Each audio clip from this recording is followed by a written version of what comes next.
week 3 of Hallmark Summer Night series in August, and my emotions were all over the place watching A Costa Rican Wedding. It was filmed on location in Costa Rica, so the scenery was gorgeous. It's about a maid of honor who, well, she's not very coordinated, and she doesn't make the smartest choices, nor does she have the support of the bride and groom's parents. And everything that can go wrong does, including getting lost in the jungle with all that you'd expect to find in there. Yeah, there's a lot to unpack with this one, so let's dive right in and get to it. Hi, I'm Stephanie, and this is the Magical Movie Club, a place to come and chat about new and sometimes classic Hallmark movies. This week we watched A Costa Rican Wedding, starring Rhiannon Fish and Christopher Russell. The movie opens with Emily. She's sitting on a beautiful beach when the love of her life, Shane, walks up to her. Now, I wasn't 100% sure, but based on how the conversation went, I started wondering if she was daydreaming. But her face sure lit up when she saw him. And then he proceeds to tell her that he was a fool and made a mistake. And now that he's thought things over, he wants to marry her. What I really want is you, forever. But this is where it gets kind of weird. Before she answers, she asks him a question. I feel so silly even asking this right now, but, what about that other woman? And his answer gives it away that this can't possibly be real. Oh, her? She could be my barista, or the lady at the bookshop. And then she's back to reality. It looks like she's a school nurse and her coworker is trying to get her attention. Emily! In their conversation, we learn that she's getting ready to leave for Costa Rica for a friend's wedding. But she's also having a hard time getting over a breakup with Shane, and she can't stop looking at the pictures he's posting on social media. Still stalking Shane, I see. It's really an obsession with her. Before she leaves, though, we find out one more important piece of information, and that is she's carrying the bride and groom's wedding bands in her backpack/purse. Apparently, these belong to the bride's great-grandmother, so they're family heirlooms. And what does she do? She accidentally drops them in a cup of Jell-O. Oh! 5-second rule. And then she almost leaves without them. You forgot the rings.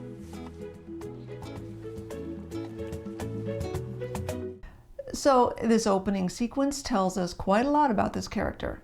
Emily is both clumsy and absent-minded. Next, she arrives in gorgeous Costa Rica, and she's looking for the groom's cousin to pick her up at the airport. Hey, Phoebes, I landed. I don't see Jamal's cousin. Ryan shows up, and she's quite taken by surprise. Emily. In her state of shock, she knocks over the chair. Oh dear. As they head out, it's obvious that Emily does not like Ryan. Would like to get to my friends as soon as possible, so whichever way that is. And later on, the bride, Phoebe, talks about how Emily and Ryan have had issues with one another for years. Okay. Are you ever gonna tell me why you don't like him? But on the drive out to the rental house where they're staying, Ryan tells Emily he started his own tour company. I started my own tour company. You're one of my first guests. So this next scene is pretty telling too. As they pull up to a house, Emily looks at it and then looks at her phone. We're in the wrong place. I don't recognize this from any of the photos. Well, Ryan proceeds to tell her that... Oh, we switched locations. And no one thought to tell Emily? Well, after she puts her stuff down and she meets her best friend down at the beach, this is where we meet Phoebe and Jamal, the bride and groom. Welcome to Costa Rica. Thanks for having me. And the first thing out of his mouth is... You got the rings, right? And she sounds shocked by the question. Just because I lost your house keys a couple times. 6. And the garage fob. Is anyone else starting to wonder what this bride and groom were thinking in trusting her with these rings? My opinion of Phoebe was sealed later that evening when she said goodnight to Emily and called her... Best maid of honor ever. Not exactly. Not to mention, we get another glimpse at Emily's state of mind when she, yet again, pulls out her phone to look at pictures of her ex with his new girlfriend. Could be his cousin. The next morning, we learn that she's planned a day for the girls to ride scooters over to an historic park and then have lunch at a place called the Seaside Grill. Happy to drive you. It's okay. I've rented us scooters. Now, Ryan likes her plans for the day, except for their mode of transportation. Remember I said she's a bit scatterbrained and a little empty-headed? Yeah, she really didn't take any time to find out about these scooters she rented, nor did she consider whether the other girls would even enjoy such a thing. Now, this is just my opinion, but she strikes me as being very much of the mindset that if she thinks something's a good idea, then everyone should think so too. I mean, just look at how she responds to Ryan, who's only offering his opinion about riding scooters. It's a pretty mountainous area. I think you should probably consider driving. Pretty soon the parents all arrive, and besides the bride's mother presenting her daughter with this headpiece, Presenting you with your matrimonial headpiece. Remember she's getting married on the beach in Costa Rica? One of the first things out of her mouth is, You trusted Emily with our family estate jewels. and right in front of Emily too. Now don't get me wrong, the question was more than justified, but it was so inappropriate to say it out loud like that. But then, sadly, we find out that Emily's scatterbrained judgment was on fire again when she put pineapple in the smoothies she was making, knowing full well that her best friend, the bride, is allergic to pineapple. Is there pineapple in this movie? Oh no. You weren't supposed to drink that. Fortunately, everyone rushes to her aid, and Emily happens to be carrying some Benadryl in her first aid kit, so Phoebe's going to be just fine. In reality, I have no idea if taking Benadryl actually helps with a food allergy like this. Maybe. Another Emily calamity narrowly avoided. So next, Emily breaks the news to everyone about the scooters she's rented. I wouldn't want to risk any road rash on the weekend of my wedding. Won't be any road rash. Should have seen the wipeout I had in Thailand. One's wiping out. Clearly, no one other than the bride herself is happy about it. Just remember, she's the one who said she thought Emily was the best bridesmaid ever. But Emily will not be swayed. Ladies, this is gonna be a blast. You can trust me. Uh-huh. Famous last words. Well, one of the other bridesmaids had had enough, and she called the guys to come pick him up. Poor Emily, she just doesn't get anything right. And a big part of the problem is she won't even listen to reason.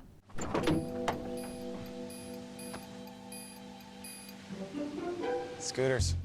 They do finally arrive safely at Manuel Antonio Historical Park, and the bride's father casually asks Ryan. Who is Manuel Antonio? Ryan actually has no idea. I don't know for sure, but I think he was some type of Spanish conquistador. Wait, isn't he supposed to be a tour guide? I'm thinking maybe he could take lessons from Angela in Christmas in Rome. Christmas was first celebrated on December 25th in Rome in the year 336 under the first Christian emperor, Emperor Constantine. Although Ryan does mention he knows about a secret beach that would be less crowded, so they'd have more privacy. You know, there's actually a secret beach a few minutes away. Fewer tourists and more privacy. Let's do it. And everyone loves the idea, so they blow off Emily's plan once again. But does anyone think to ask why no one ever goes to this beach? Let's do it. Yeah. Secret beach. Well, this next scene at the secret beach is where we find out why, and it sets up the main theme for the rest of the movie. While everyone else is setting their things down under a tree closer to the water, Emily walks back to hang her backpack up on a tree further away from everyone else. Look at this view. I know, it's great, isn't it? It's amazing. We also get a chance to see just who's living in those trees. Monkeys. Now, look at everyone's faces while they watch one of the monkeys take things out of Emily's bag. All right, okay, that's enough. All right, oh, that's very funny. That's a funny bit you're doing. Oh, that's, excuse me, that's mine. They're not concerned even one bit. It's like, who cares that her wallet and her phone are in there? She doesn't need those when she's visiting a foreign country. And they don't do anything to stop the monkey. They just laugh and smile at the entertainment. You're so pretty. I'm sorry, but these people are like children. I would get it if, let's say, the monkey had taken a banana maybe and started peeling it and eating it. Now that would be entertaining. But this is her purse, people. Her passport could be in there. And actually, besides her phone, all Emily is worried about right now? Oh, that's not coming back. What? No, that's my bag, my stuff, my bathing suit bottoms. Although I'm still trying to figure out exactly where she was going to be able to change into those out there. And I also have a question for Ryan. Why would he take them all to a beach surrounded by monkeys without giving them all a fair warning about them and not to leave anything unattended near the trees where the monkeys like to take things? Exactly what kind of a tour guide did he think he was going to be? I mean, let's go back to Christmas in Rome again for just a quick moment. How would a real client have reacted to losing her entire purse to a monkey without being given any notice about them whatsoever? And I have to let you go. You're firing me? I'm just saying, whoever wrote this didn't seem to think any of this through either. Well, after the monkeys were gone, Phoebe commented, Just be thankful there wasn't anything more valuable in your backpack. Exactly. but of course there was. The rings. And yes, the rest of the whole movie is about Emily and Ryan's journey. Ryan insisted on going with her to find the backpack in the jungle. I can go with her. I know this area like the back of my hand. Which is a good thing because she wanted to go pet the moving stick. Venomous spiders. Hey, that stick is moving on its own. Emily, stop. Snake. What is a stop snake? For the next hour, they have some adventures together, like riding in a boat and avoiding the crocodiles. And they meet up with a local expert to tell him what happened so that he can be on the lookout for the backpack too. Your backpack could be hanging on the top of the tallest kapok tree in Costa Rica. But wait, there's more. Emily is looking at a tracker on Ryan's phone, and guess what she does with it?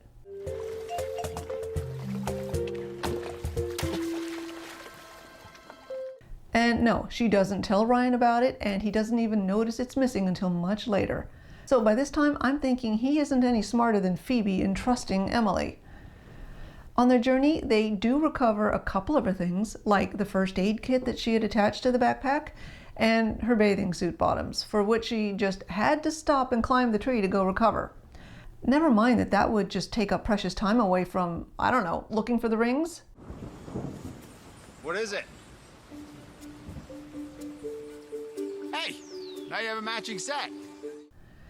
Of course, we also find out that he's afraid of... I'm not a fan of heights. You're afraid of heights. I didn't say afraid. Meanwhile, back at the rental, the bride's parents are, well, less than kind when speaking about Emily.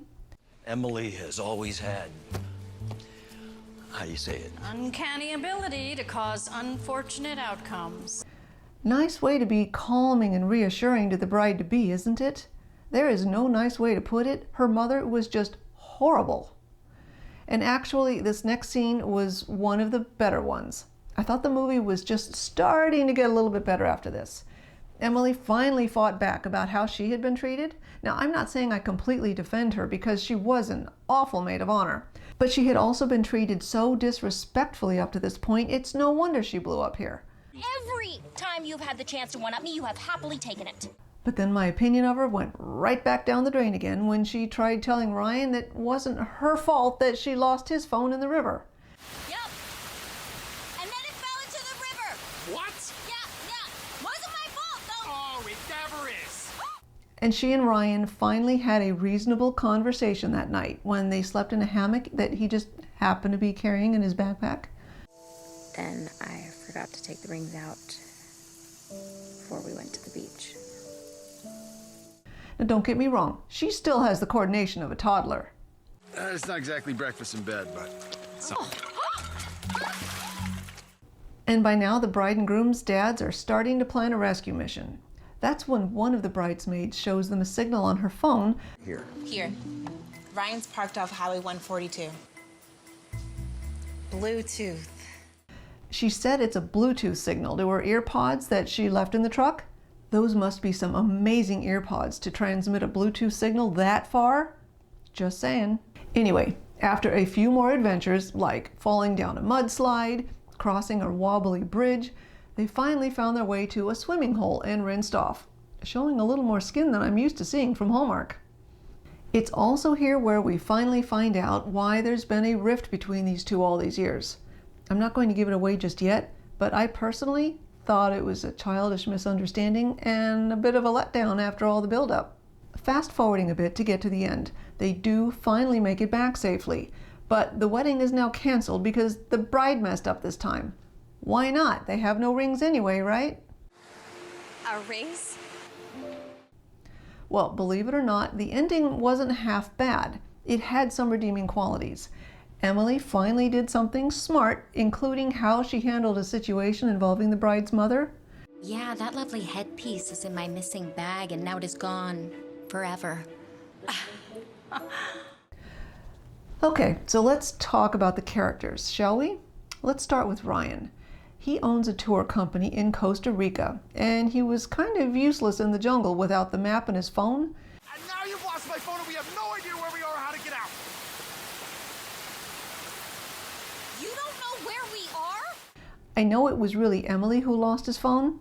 Okay, and the map too, but knowing what he knows about her, why did he trust these things with her? She is so scatterbrained and flustered all the time, he had to know she was going to lose him.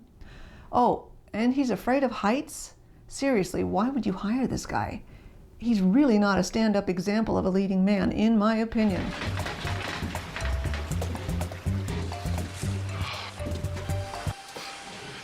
I can't. And what about Phoebe, the bride? We find out that she and Emily have been friends since they were 12, when she brings up some more Emily mishaps from their childhood. Like in the 6th grade when you lost the class pet? Or the time you mixed up the sugar for salt? My point is that Phoebe had plenty of time to figure out that giving Emily those rings was a bad idea. And how about the bride's mother? She is not just controlling. I've come to expect that from plenty of brides' mothers. She was just, I don't know. I think she was seriously immature in her own right. It was one thing for her to be concerned about Emily being the maid of honor for her daughter's wedding, especially being in charge of those precious rings. We all make our choices. She had every right to be concerned. But to say the things she said out loud, both to her daughter a few days before the wedding and in front of Emily too, oh my gosh, show some tact. No offense, Emily, but you'd lose your ears if they weren't attached to the side of your head. Probably. It's time to hold your tongue now and not stress out your daughter any more than she already is. And when it all comes together tomorrow, you're gonna have the wedding of your dreams. If it all comes together tomorrow. But there was no maturity there either. See, these are the kinds of emotions this movie brought out in me. And of course, I've saved the best for last. Let's talk about Emily. Boy, is there a lot to unpack with this one.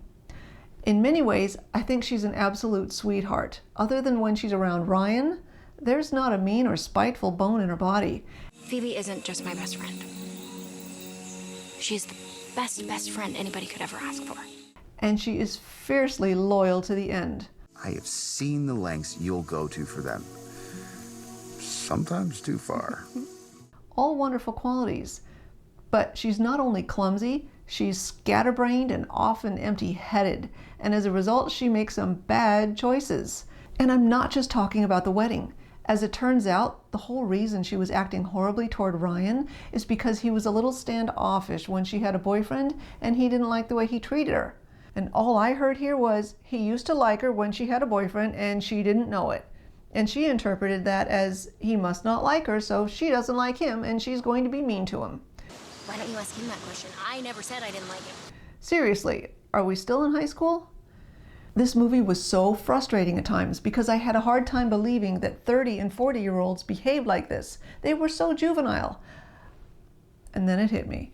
Just as I was thinking that, I remembered another movie earlier this year that had very much the same juvenile feel to it, a whitewater romance. And guess what? I looked it up and sure enough, they were both written by the same person, Juliana Wimbles. Clearly this is her style. I guess it's her thing. I'm really sorry to say it, but it is not for me. As much as I would like to, I can't give this movie anything higher than, let's say, a 2. Other than the spectacular Costa Rican scenery, and maybe the monkeys, which I can't deny were pretty cute, I can't think of much of anything else this movie has going for it. So dare I ask, what did you think? Feel free to share your thoughts and comments about the movie below. I'd love to read about your perspective on it. Well, I think that wraps up my review of A Costa Rican Wedding. Next week, we'll be watching The Magic of Lemon Drops, starring Lindsay Fonseca and Ian Harding. The description of that one intrigues me. I love a good time travel or alternate reality movie, and she's already made a couple like that, including Next Stop Christmas and Where Are You Christmas? And I know of only one movie with Ian Harding, and that was Ghosts of Christmas Always. So I'm thinking next week we could be in for a really good one. Until then, and as always, thank you so much for being a part of the Magical Movie Club. If you like this too and want to see more, please let me know by hitting the like button and subscribe to the channel.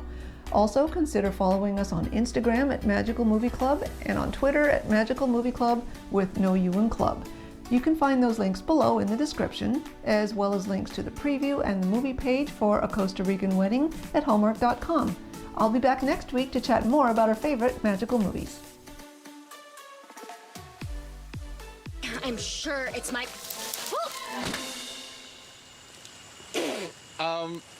Yeah. It's in my mouth.